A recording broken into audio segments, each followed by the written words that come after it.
that the Russians are coming and the Americans are coming. So they schlepped us from one place to the other. And without food, they didn't give us food. What we survived is we took the blankets with us, and on the blanket the snow fell, and from that we ate, and that was our nourishment. But after 2 weeks, they brought us back to a lager, and that was Ravensbrück.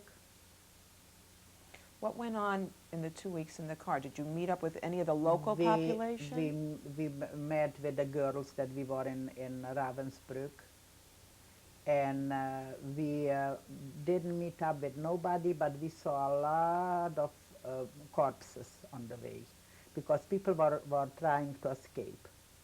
And after every car, there was a German with a rifle. So who could escape? No matter if it was day or night, they shot them. So whenever we went, we always saw a lot of corpses because we come back with the same place. They didn't know what to do with us. Wherever they took us, it was always something doing. They couldn't take us there. So they brought us back. But that was the worst. That was the worst because people were screaming, and people got hysterical, and people were frightened without food in the very very cold. It's like it was in January here. That's how cold it was. Without anything, it was, and for 2 weeks in the open cars, they were taking us from one place to the other. That was very bad. At any point in time, were you allowed off the cars? No, no, no, no, nothing. Did any of the local population signal to you or give you some food? Once when we came back already, then they stopped on a station, and there was a lot of people, and they brought us food. That was already before they put us in a camp. Do you know Once. which station it was? No, I have no idea. I have no idea which station it was. Do you know what country it was? It was in Germany already. That was in Germany.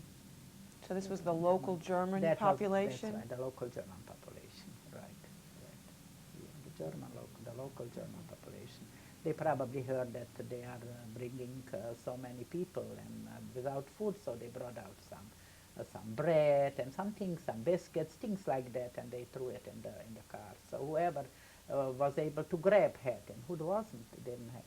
Did anybody share? Oh yeah, we shared. We always shared. We always shared. But after a while, people become very, very selfish, and only themselves. They were so desperate to survive that they didn't care if they took it away from their sister or from their mother, just as long they had it. But in our family, that wasn't the case. We always shared, and if somebody was really sick, we tried to give them a little more, so just to keep them alive.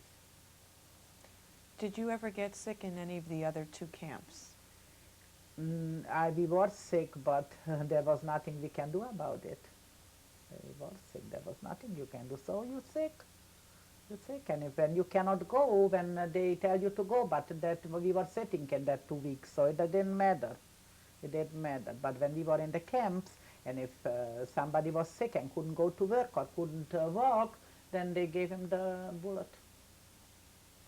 Did you personally ever get sick?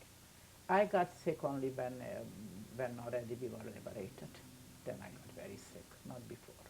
Okay. Not So you before. never had any experience going to the hospital No, in the camp? no. Because who went to the hospital didn't come out anyways. They knew that? They knew that, right. Right.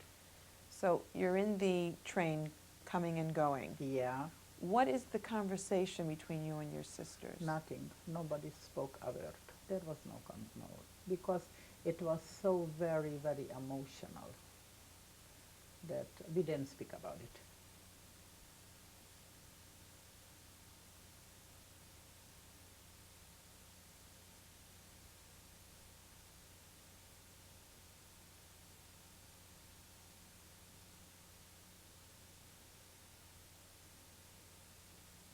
Interview with, This is Zahava Dub.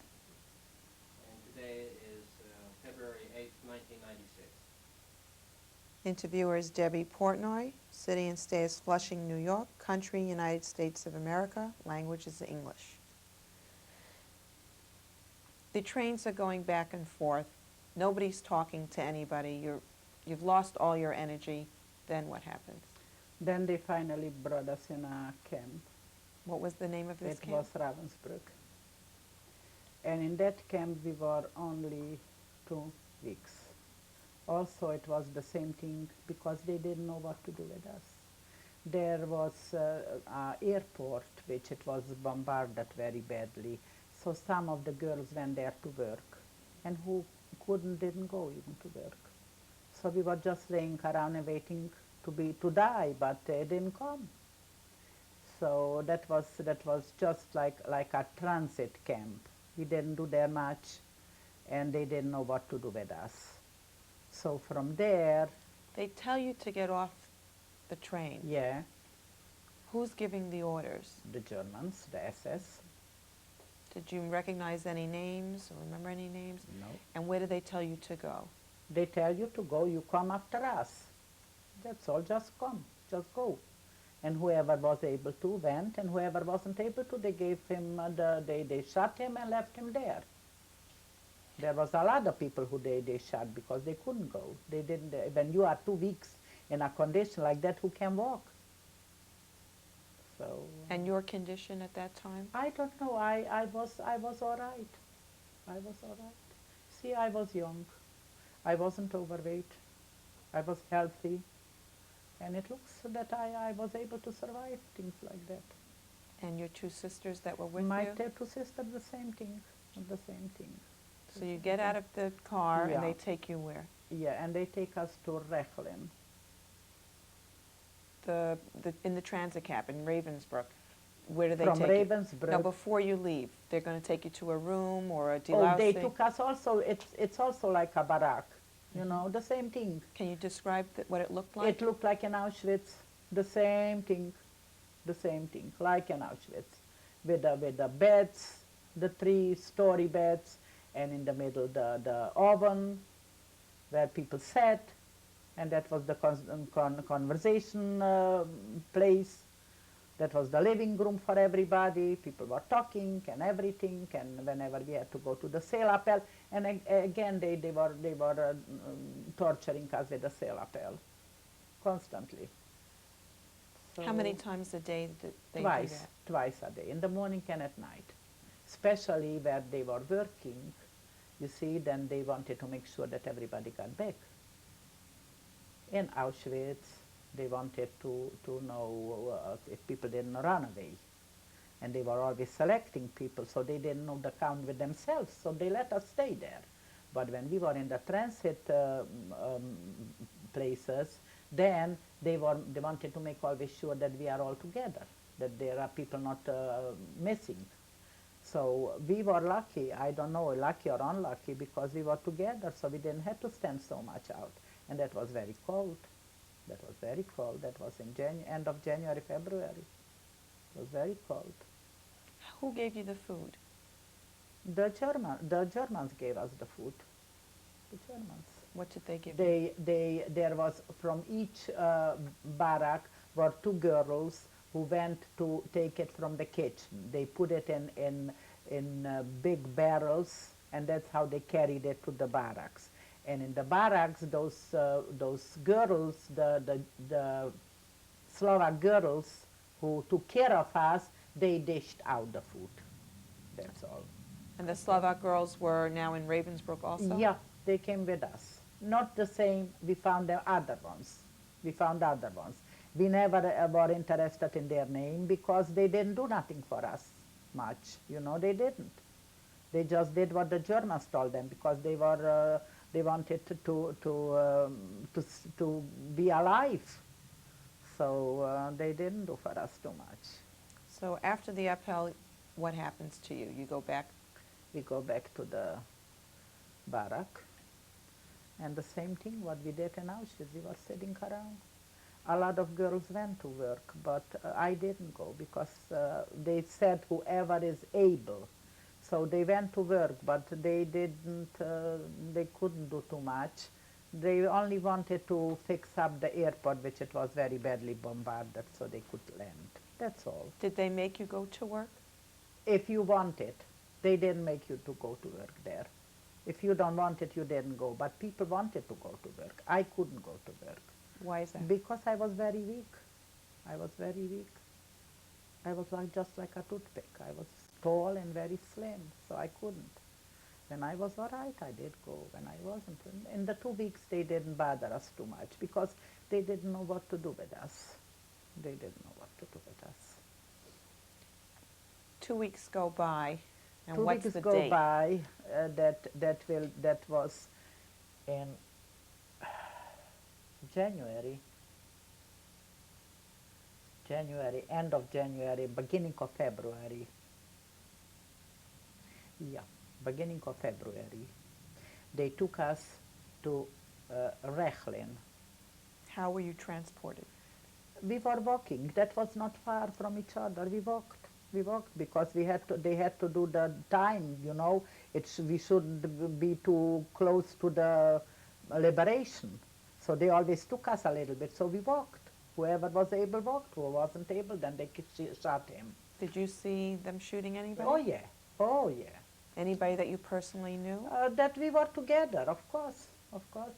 Yeah. Who was that? Well, that was girls we were together in Auschwitz.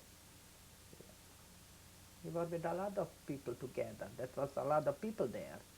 So sure, we knew that whoever cannot walk, then they will be shot.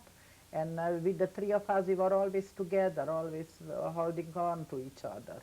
The three of us and two cousins, two first cousins. We were the five of us always together. And each helped for the other. Whoever was weaker, we took him in the middle and we walked with him. So that's how we survived that ordeal. How long was the walk? 2 days. Did they give you any food? They gave us bread, piece of bread, like it was exactly like a piece of brick. That's how hard it was, and that's how big it was, like a piece of a brick, and it was cut in 5 pieces, so that was it. Were you able to stop and rest? At night they brought us in a school, and there we rested. And they gave us some soup. The soup was always made from the same thing, from the peels of the potatoes and onions and all kind of whatever they had there. All the peels were put in together, and with a little warm water and some salt, it was delicious. You're in this school, it's at night, you've just seen a lot of people getting killed. What's the conversation between you and your sisters? That it better be already the end because we cannot do it any longer. That's all. Let them kill us all, but let them not torture us. We couldn't survive much longer. It was very, very difficult. It was very difficult because the winter was very hard. And we had no warm clothing. We had nothing. So I don't know. All right, my feet are frozen, but still enough. Otherwise, we survived. Did you have any information about what was going on in the outside world? No, no information whatsoever. No. So nobody No. received any letters? No. We just heard that Germans said that the Russians are coming from this side, the Americans are coming from this side, and they started to have conversation with the people who they took care of, who they killed and everything, and tell them that how wonderful they are, and if we will be liberated, we shouldn't forget them. Then we knew already that it's coming, it's gonna be soon. But how soon, nobody knew, because that was only in February. Did any of the Germans say that to you? Yeah, oh yeah. To you personally? To me personally, when we went to the death march, then he told me. He said, you see, you couldn't walk, I didn't kill you. But when the Russians will come, or the Americans, I want you to be nice to me and don't let them kill me. I said, I'll be just as nice to you like you were to me. Yeah, sure. What did he say to that when you said that? Nothing.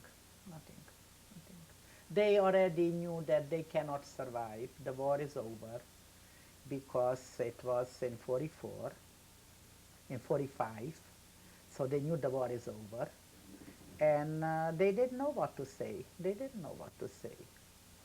Getting back to the schoolhouse, the next morning, were you able to sleep at all? Yeah, we slept, sure.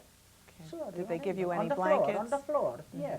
We had the blankets. We took the blankets along because we were very cold. And we took care of that blanket like it should be our most precious possession because we had nothing else. The next morning, what happens? The next morning, they gave us some coffee and they gave us the ration of the bread. Once a day, they gave us the bread. And we said, let's go. Let's go. How many people were walking? Oh, hundreds of people, 300 people. And how many guards? A lot of guards, a lot of guards. Every 10 people had a guard. From both sides, a lot of guards. A lot of guards. That's why it was so very hard to just stay where you are, not to go with them. Because even if you could go someplace to a house or what, you couldn't survive because there were guards all over posted. They wanted to make sure that nobody will go away. Did anybody attempt any resistance or No. talk about any No, resistance? no. Did anybody attempt to escape? No, because there was no place. We didn't know where we are. You see, when you are not familiar with the territory, then it's very hard to plan escape. We didn't know where we are. I never heard of Rachlin. I never heard of Ravensbrück. I never heard of those towns. Did any of the locals come out to No. help you? No, no, we never saw locals. So No. they take you to where? They took us to Rechlin. From Ravensbrück, they took us to Rechlin. In Rechlin, it was the most horrible thing because we were full of lice. At what point did you get lice? Was it before Rechlin? It was, yes, it was before Rechlin. The most we got was while we were on our trip for the 2 weeks. Then we got a lot of lice. And then when we came to Ravensbrück, we were there 2 weeks. There was nothing. We couldn't keep clean ourselves either.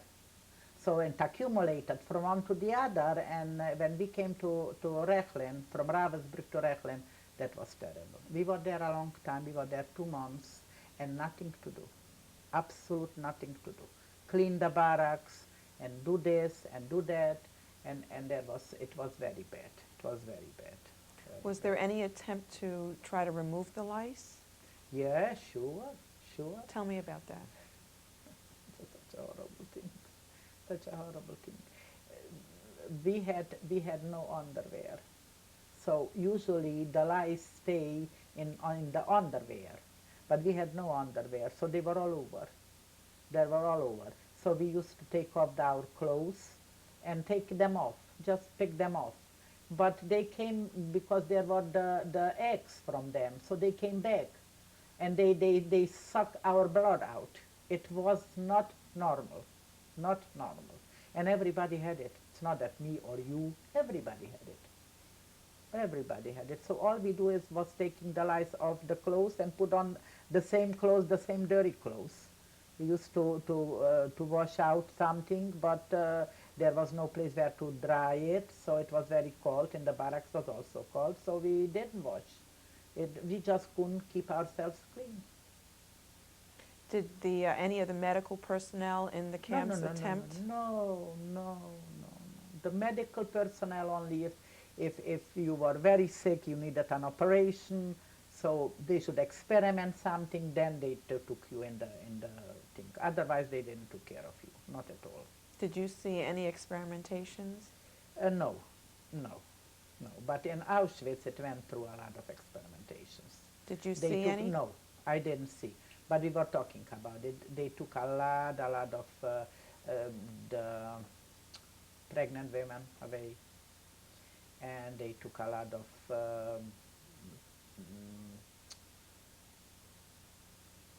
young people, very young. And they never came back. How did you know what was happening to them? They said that they took them to the hospital and they died in the hospital. The other one said that they put them in another lager and things like that. So after, when we came home, then we realized that there was experimentation done. but we didn't know it while it was done. Yeah. So now in Rechlin, they, you were walking, and when you get there, did they give you another number? Did they assign you to a different? No number, no number. That number which it was given to us in Gleiwitz, that's our number. That stayed with us. We went according that number. We didn't have a name, just that number was always with us. Yeah. And explain a typical day in Rechlin. A typical day, when we got up, then everybody tried to take out the clothes and clean up a little bit, and they took us to the bathroom, and we tried to wash up. If there is no soap and there is no towel, how can you wash up? And when you have to put on the dirty clothes again, so what kind of wash up is that? So it was miserable. We were very tired of it all. And we just didn't care anymore. Whatever will be, just it should be soon, because we couldn't take it any longer. Where were the bathrooms located? The bathrooms were located in a different place. And the girls who took care of us, those Slovak girls, they took us to the bathrooms. When there was about 40 people, then they took us. And they stayed there until we were ready, and they brought us back to the barracks. That was in Auschwitz also like that. Did you have to line up to go, or were you able to just No, walk? no. We had to line up and give them the number, as many people we are, and that's when we came back. They had to count us before they let us into the barrack if everybody is back. And it was only like across the street. It wasn't far. Who did the counting? The girls. And they reported back to who? That's right, to the authorities, to the Germans. They had the SS was their authority. Was it a female SS? Female. We had a female, yeah. We had a Do you know her name? No. They didn't say names. That's all we know is Mengele. Nobody else. How did you find out that his name was Mengele? Because one from the other. The Slovak girls told us this one is taking whoever he takes out from here doesn't come back alive. They go straight to the crematorium. That's what they told us. So we knew already what Mengele did. And he used to kick everybody with his boots. He was very mean, very, very mean. We saw him every single day. We saw him in Auschwitz. Did he ever kick you or your sisters? No. Getting back to Rechlin, in the evening, what did you do? Nothing. We just laid around. We were so tired of life and so sick, and starting to think that what are we gonna do if we survive? Where are we gonna go? To who are we gonna go? We haven't got nobody. We knew that. So it was, it wasn't interesting at all. We were just pushing the days. Another day and another day. We just wanted it should end. We didn't care what's gonna. We just let it end, whatever and however. Did you see any particular beatings going on from your bunkhouse? No. That was already the last hooray. That's all. From there wasn't. You didn't see so many SS like you used to see all around. When we came from Rechlin, when we came from Ravensbrück to Rechlin, there was much more SS watching us, only for the 2 days, like here it was, because that was already in let's see, it was in end of March. It was in May, end of March, or end of April, in the middle of April, something like that it was. And then what happened? And then, after the 2 weeks, they told us that we should get ready because we are going. Was it 2 weeks or 2 months? 2 months, after 2 months. No, it was 2 months. 2 weeks we were in Rechlin, in Ravensbrück, and 2 months we were in Rechlin. And after that they said that we should get ready because we are going. And then we knew that we are surrounded all around with the liberation. From each side there are the English, and there are the American, and there are the Russian. We knew it. How did you know that? Because the way they did everything for us, the Germans, they were worried about their own life, their own survival. They didn't care for us anymore, and they didn't want to kill us. Because they took nothing to finish us out. With 2, 3 machine guns we are finished, but they didn't want to do that. So they told us, let's get together, and we got together, and that was a death march. We was marching for a whole week, and it was very, very bad, because then the people couldn't walk anymore. Then if we looked back, we saw just corpses all over, while people couldn't walk. There were very, very sick people. So, and that's how we came to Malkov. How was that march different than the first march? It was very much different. First of all, every week and every day there was less and less ambition and strength. People got sick and tired of everything. They said, for what? What are we fighting for? We don't have nothing to fight for. We don't have any future. So why to fight? So people didn't care. You want to shut me? Go ahead, shut me. It's better, so I don't have to suffer any longer. And people were very weak. They couldn't walk any longer, and they didn't care. They just didn't care. They said, this is it, finished, enough is enough. So it was very, very bad, terrible bad. And what was your condition and your sister's condition? We were very weak, the two of us, 2 sisters. We were terribly weak. And the rest of my other sister, she passed away in March last year, in March, end of March. And my 2 cousins, they dragged us. They didn't want to leave us. I said, leave us alone. Why? We cannot walk anymore. They are going to give us a bullet and we are finished. And they didn't want to. They dragged us. So we were walking, but we were very sick, very, very sick, tired, and undernourished, and everything.